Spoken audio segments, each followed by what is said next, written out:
आई action जो कि present indefinite को शो करता है। ये ग्रामेटिकल हमने बात की। ग्रामेटिकल स्ट्रक्चर में subject plus main verb plus object.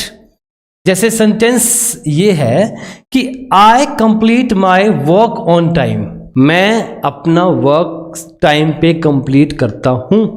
Like you come to me at 5 PM, you come to me, आप मेरे पास आते हो 5 बजे।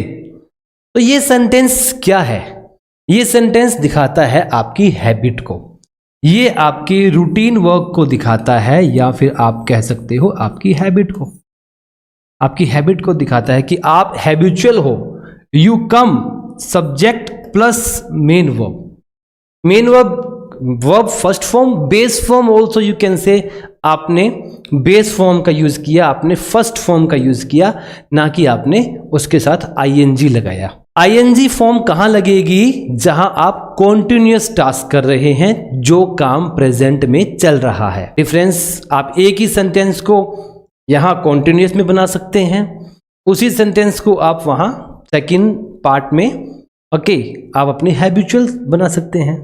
They do their work in time. In time, in time it means before the time. अगर आपने कोई भी काम किया और वो काम आपका क्या है? समय से पहले। अगर हम बात करते हैं समय पर काम का होना, लेकिन समय पर होना ऑन टाइम, फिर यहां देख लीजिए, कंपेयर करते रहिए, सेकंड पॉइंट क्लियर हो जाएगा। ये देखो कितना हाईलाइट किया हुआ है, ये इट इज हाईलाइटेड कि आपने इस पैटर्न को यूज करना, आई एक्शन को पिछले पैटर्न से कंपेयर करके।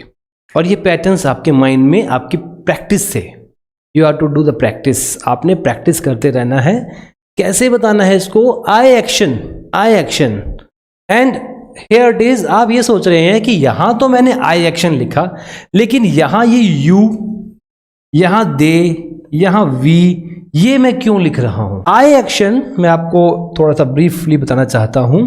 देखिए क्या होता है, मैंने इसे कैटेगराइज किया है और आप भी इसे समझ सकते हैं।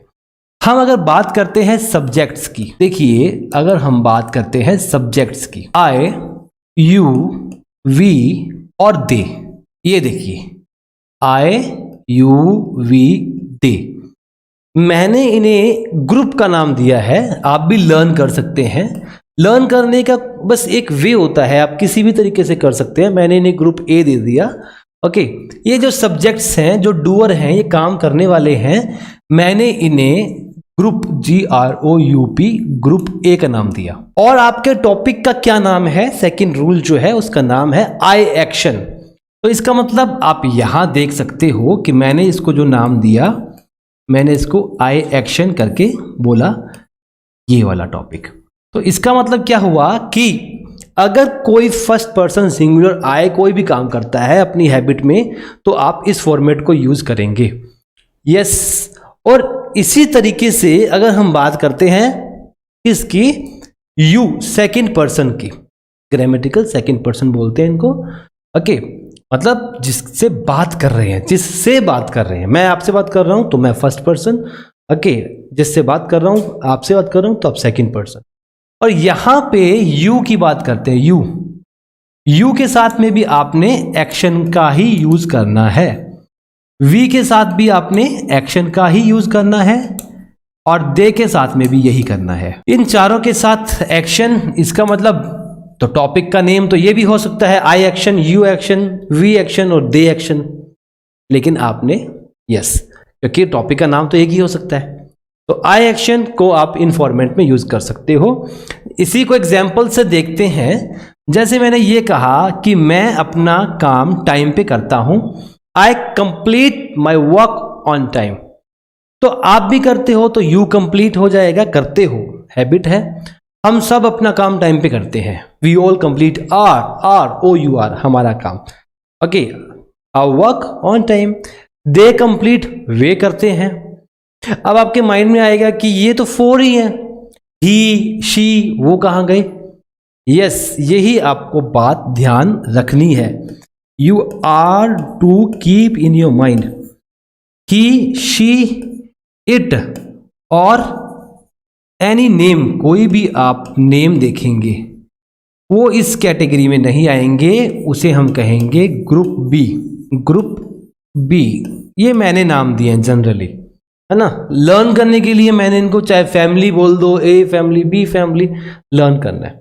इनमें क्या होता है, इनमें जैसे जैसे आपको जो टॉपिक बताएंगे आगे तो आपको पता लगेगा, आपकी प्रैक्टिस होगी कि हम यहाँ पे इसमें एक्शन तो लगाएंगे, मेन वर्ब का यूज तो करेंगे, लेकिन और क्या चीज इसमें ऐड हो जाएगी, इसमें ऐड होगी मेन वर्ब के बाद में एस और ईएस। जैसे हम सेंटेंस यूज करते हैं, my father goes to office, मेरे पापा ऑफिस जाते हैं, मेरे पापा ऑफिस जाते हैं। अब ये मेरे पापा की हैबिट है और मेरे पापा थर्ड पर्सन सिंगुलर है, ही, है ना, मम्मा शी। तो हमने देखा कि गो और हमने इनमें ईएस लगाया, इजिकल टू क्या हो गया, गोज। तो he she it non living things के लिए, या एनी नेम, एनी नेम जैसे मैंने कहा पंकज। अब पंकज का जब मैंने नाम लिया तो पंकज ये थर्ड पर्सन सिंगुलर एक ही है ना पंकज, तो ये इसको हम जब अपने नाउन के रूप में यूज करते हैं तब ये पंकज है, प्रोनाउन में करते हैं तो अपने ही बोल देते हैं। तो इनके साथ हमें एस या ईएस का यूज करना है कंप्लीटली। मैं आपको आगे भी ये बताता रहूंगा, आपको समझ में आएगी, है ना। तो अभी वापस वहीं चलते हैं कि आई एक्शन का मतलब यू एक्शन भी है, वी एक्शन भी है और दे एक्शन भी है, ये सभी इसी के साथ है।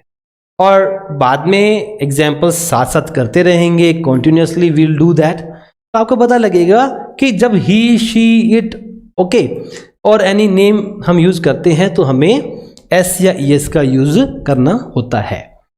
तो अभी हम जो टॉपिक कर रहे हैं, फिर से अपने टॉपिक की तरफ चलते हैं। वी आर टू मूव, हमें अपने टॉपिक की तरफ चलना है। तो आप यहां देखिए जो मेरे एग्जाम्पल्स हैं, जो मैंने आपको यहां शो किए हैं, examples, thousand of examples could be there, but I can give you 2, 3, 4, 5 and generally okay I can deliver to you while speaking. बोलते वक्त मैं आपको डिलीवर कर सकता हूं, okay, then you may get it, आप उसको यू मे गेट इट। अब अच्छी तरीके से करोगे, सीखोगे तो आपको डेफिनेटली मिलेगा, ओके। तो यहां हम देखते हैं again we are to consider, हमें कंसीडर करना है इस चीज को कि जब यू कम टू मी है, आप मेरे पास आते हो, तो ये आपकी हैबिट है। याद रखना, रूटीन वर्क के लिए आता है, रूटीन वर्क। बार बार मेरा बताने का मतलब क्या होता है कि देखिए क्या होता है, ये भी एक प्रैक्टिस है। अब आपको ये लगे कि क्या हमें एक बार में समझ में नहीं आता, आपको बार बार बताने का मतलब क्या होता है, रेपिटेशन, जब उसको आप रिपीट करते हैं। एग्जाम्पल देता हूं मैं आपको। आप कांग्रीगेशन जाते हैं, कांग्रीगेशन जिसे बोलते हैं सत्संग को, आपको ये पता है कांग्रीगेशंस होते हैं विजिल। विजिल क्या होता है, विजिल हम बोलते हैं जागरण को, है ना। वैसे विजिल का मतलब क्या होता है, जब हम रात को जागते हैं किसी भी पर्पज से, मान लीजिए कोई हॉस्पिटल में है, हमें उसको क्या करना है, लुक आफ्टर करना है, ध्यान रखना है उसका, फिर हमें जागना होता है, तो कहते हैं ना who will be on the vigil, कौन जागेगा रात को। तो इसीलिए रात को जागना, जगराता करना, ये विजिल बोल सकते हैं अपने, और हम बोलते भी हैं। कॉन्ग्रीगेशंस में जाते हैं, सत्संग में जाते हैं, जहाँ पे you know very well that mythological views you have seen that, आपने देखे हैं, आपने अटेंड भी किए हैं। तो आप देखिए ये हम सब जानते हैं God is one, and thereafter okay we go, हम जाते हैं, अटेंड करते हैं। बात तो वही है जो आप जानते हैं, लेकिन फिर भी वो आपको हर बार क्यों बताते हैं, इसीलिए बताते हैं क्योंकि नेचर ये है कि हम किसी भी चीज को लंबे समय तक याद नहीं रख सकते अगर हम उसकी प्रैक्टिस नहीं करते। आप बाइक चलाते हैं, बाइक, कार, कुछ भी, स्पीडोमीटर देखा आपने, स्पीडोमीटर जिसमें आपको स्पीड दिखाई देती है कि बाइक कितना तेज चल रहा है, 30, 40, 50, 60, 70। जैसे ही आप एक्सीलेटर से अपना पैर हटाते हैं कार में, और बाइक में भी एक्सीलेटर से अपना हाथ हटाते हैं, तो स्पीड धीरे धीरे धीरे धीरे कम होना स्टार्ट हो जाती है और लास्ट में 0 पे आकर खड़ी हो जाती है। क्यों? क्योंकि आपने उसको कॉन्टिन्यूस नहीं रखा। तो ये सेम लाइफ, हमारी लाइफ के जो एस्पेक्ट्स हैं उन पर भी ये बात लागू होती है।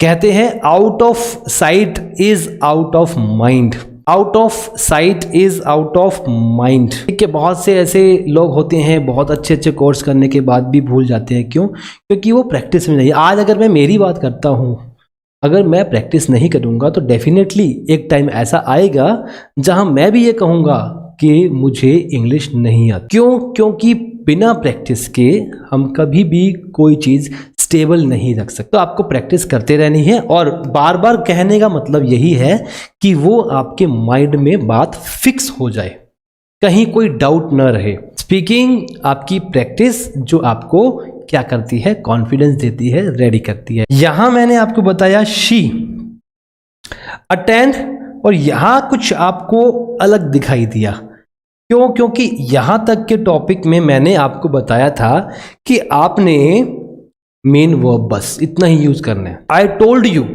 That if you are using these subjects I you we they, on that time you are to use only main verb, verbs base form, or you can say main verb first form. And if you are using third person singular she he, then you have to put s or es, आपको put करना पड़ता है, आपको लगाना पड़ता है, तभी हमारा सेंटेंस बिल्कुल परफेक्ट होगा। हमारा मोटिव ये नहीं है कि इंग्लिश बोलना, हमारा मोटिव है कि हम इंग्लिश बोले और परफेक्ट बोले, सही बोलना। ओके, जनरली अगर आप बोल दो या शी अटेंड द क्लास, सामने वाले को समझ में तो आ जाएगा, या she attend the class, she come to me, क्योंकि उसे आने का मतलब पता है, कम होता है, टू मी मुझे पता है, लेकिन वो गलत है। शी कम्स टू मी, वह मेरे पास आती है। शी अटेंड्स हर क्लास, वह अपनी क्लास अटेंड करती है। कई बार हम क्या बोलते हैं, she don't know, she don't know. अब शी डोंट नो कैसे हुआ? ना तो शी के साथ टू लगता है, शी के साथ तो डज लगेगा, लेकिन हम स्पीकिंग में बोल देते हैं। तो क्या ये सही है? Is it right? नो। जब सही नहीं है तो हमारा सिर्फ ये मोटिव नहीं है कि हम बोलें, है ना, चाहे गलती क्यों ना बोले। हाँ, स्टार्टिंग में प्रैक्टिस से गलतियां होती हैं, लेकिन हमें रीजन पता है कि सही आंसर क्या है, तो हम सही बोलेंगे, गलत क्यों बोलेंगे? डेफिनेटली। तो हम यहां देखेंगे अब पैटर्न जो मैं आपको और ज्यादा क्लियर करूंगा, डज भी आपको बताऊंगा कहां यूज होता है, इसी वीडियो में बताऊंगा मैं आपको। अब यहां देखिए, he does not, negative sentence. Affirmative भी बनता है जिसमें पॉजिटिव आंसर्स आते हैं, नेगेटिव भी बनता है, नेगेटिव आंसर्स आते हैं। इंटेरोगेटिव में क्वेश्चंस पूछे जाते हैं, इसमें भी क्वेश्चंस पूछे जाएंगे आपसे। ओके, तो अभी हम आई एक्शन को, हमारा फोकस जो होगा वो होगा आई एक्शन पे। और ऐसी बातें नहीं हैं कि जो आपको ये बातें समझ में ना आए, है ना, बहुत ज़्यादा आपको लगे कि टिपिकल है, डिफ़िकल्ट है, ऐसा तो कुछ भी नहीं है, आप इन्हें इजीली समझ रहे हो। और यहाँ देखिए, आई स्पीक इन इंग्लिश, यहाँ पे स्पीक जो वर्ड यूज़ किया गया, क्योंकि यहाँ पे आई है तो हमने ओनली मेन वर्ब लगाया। इसी जगह पर अगर अपने ये कह दें ही, तो हमें पता है स्पीक के बाद में हमें एस लगाना होगा, ही स्पीक्स हो जाएगा, शी होगा तो हो जाएगा स्पीक्स। अगर हम बात करते हैं राहुल, क्योंकि नेम है, सिंगुलर है राहुल, तो स्पीक्स हो जाएगा। ओके, ये देखो, लर्निंग इंग्लिश लैंग्वेज का मतलब ये नहीं है कि मैं आपको कुछ एक सेंटेंसेस बता दूं कि जनरल अगर किसी से अपने बात करते हैं तो ये सेंटेंसेस का यूज़ किया जाता है। हमें सेंटेंस फ्रेमिंग सीखनी है। We are to learn that sentence framing. When we will be able to learn, जब हम सीखने के लायक हो जाएंगे, when we learn that, okay, जब हम सीख लेंगे, after that we can or we will be able to frame sentences. Then what you are to do, आपने इन पैटर्न्स को फॉलो करना है।